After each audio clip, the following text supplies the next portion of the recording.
drawing a little diagram here. So this is what Red Bull have really come up with. Now, they've got a new side pod initiative where the engine cover, as I've displayed here, with these two lines vertically here and here, that's the engine cover. Now, normally an engine cover comes off in one long piece. So you take it off the car and you pull it back. What Adrian Newey's designed this year is that the engine cover actually splits down the center. So one half can come off and then the second half can come off. The reason it doesn't need to be two identical pieces is because it no longer has to wrap around the side of the air intakes. Now, this, I'm going to use blue. So on last year's car, the air intakes were quite large across both cars.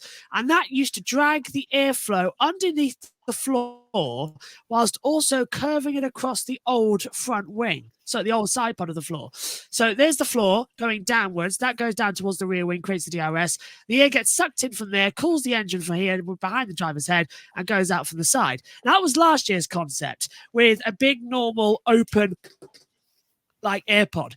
This year, they've turned what was a horizontal into a vertical strip. Now, on this side, there is a very small vertical line in green. So just up here, I'll put it here for you. And then that becomes a horizontal line. So I'll go like this for you and really colour it in. So now the air intake is a short string and nothing. And what that does is it drags the airflow completely underneath the car, where Adrian Newey is a genius, and his ground effect pulls that air from under the car and completely channels it towards the rear wing and along the axis of the new engine covers. Fantastic engineering design, because what it's now doing is that air intake that used to hit the floor and go on the outside of the floor towards the rear tire is now getting sucked underneath the floor onto a new winglet design that nobody knows what the new floor of the Red Bull looks like. We'll find that out in Monaco if it stops. So last year's car in blue pulled the engine cover and used it to have the rear tires on flow through. This year, vertical pulls the air completely along the line of the engine cover underneath the underside of the floor instead of being on top, and pulls it along to the DRS perfectly. So Red Bull last year started off with an insane.